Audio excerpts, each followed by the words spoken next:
የዳጣ ድራማ የክፍል 93 በጣም አጓጊና በጣም ደስ የሚል ነው። የኤቢ መጨረሻ ምን ይሆን?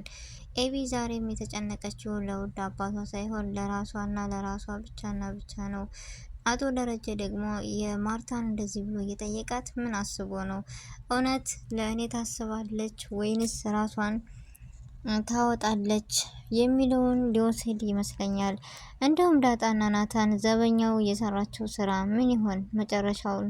እስኪ ሀሳባችሁን እና አስተያየታችሁን በኮሜንት አስቀምጡልን ውድ ቤተሰቦቼ።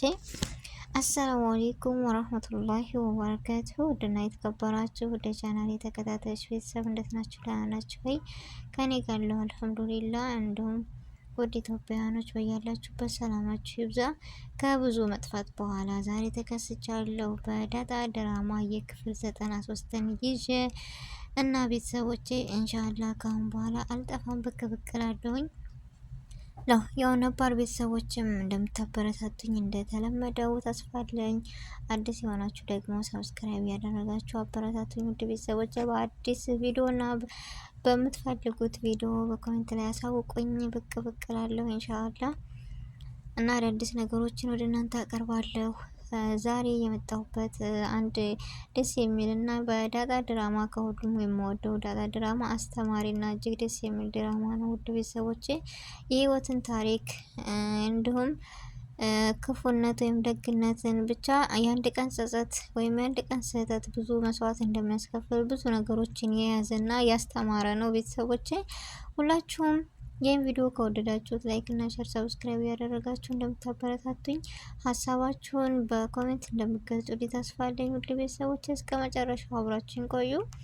እንግዲህ እንደተለመደው ዳጣ ድራማ ክፍል 92 ድረስ በተስፋና በጉጉት በደስታ እየተከታተልን ኖረናል። ዛሬ ላይ ክፍል 93 መጨረሻው ምን ይሆን? ሀሳብና አስተያየታችሁን እስኪ አስቀምጡልኝ። አቶ ደረጀ በአንድ ቀን ስህተት ይህን ሁሉ እየተጸጸተና ይህን ሁሉ ሀሳብ ብቻ እንጃ በጣም የሚያሳዝን ነበረ። አቶ ኤቢ የምትባል ደግሞ የያዘችውን የማትረሳ የማትለቅ በእርግጥ ጥንካሬዋንና ጥርጣሬዋን እወድላታለሁ። ነገር ግን ደግሞ አንዳንድ ጊዜ ብስለትም ሲበዛ ጥንካሬም ሲበዛ እንዲሁም እኔ ስህተት አልሰራም ማለት እጅጉን በጣም ከባድ ነው። ሰውንንና የሚባለንን ስንሰማ አንዳንድ ጊዜ ደግሞ የታየ ሁሉ እንደማይወራና የታየ ሁሉ እንደማይነገር የምናልፍበት ነገሮች አሉን። ላኪን ኤቢ ሀቀኝነቷንና ጥንካሬዋን በወድላትም ነገር ግን ብዙ ነገሮቿ በመጥፎና በክፋት እየተመሩና የተሞሉ እንዲሁም ደግሞ አንድን ነገር በጉልበትና በገንዘብ የመግዛት በቃ ራሷን የምታሳምነው በዛ ነገር ነው።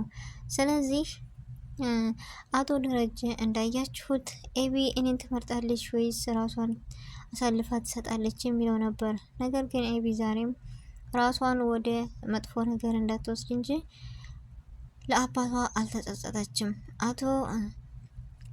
እናትም ደግሞ እንዳያችኋት ማርታ ጨክና አቶ ደረጃ ያላትን ነገር ተናግራለች። ነገር ግን አሁንስ ጨክና እውነት እንትን የምትል ትመስላለች ወይስ አትመስልም? እኔ አሁን ላይ ኤቢ የምሰጣት አስተያየት የህይወቴ ማንነትና ይህ ጸባይዋ በክፋት የተሞላውን በቃ እንድትማር እኔ እፈልጋለሁ። ምክንያቱም ክፋትን በክፋት ሳይሆን ክፋትን በጥሩነት ላስቻለው ሰው መመለስ ይቻላል። ስለዚህ ነገሮች ሁሉ በጉልበትና በክፋት የሚሞሉትን ይህን ክፋቷን ብትማር ደስ ይለኛል ብዬ ተስፋ አለኝ። እንዲሁም ዳጣና ናታን ያያችሁት ዳጣ ፈርቻለሁ ምናምን እያለች እንዳወራቸው ዘበኛው በገጠር ባህልና ወግ እንደምናየው በጣም ነውር ነው እና ይህ ነገር ምንድነው ብሎ እንደኔ በተሳቅ ነው የሞትኩት። መጨረሻቸው ምን ይሆን? እስኪ ሀሳብና አስተያየታቸውን ገለጹልኝ።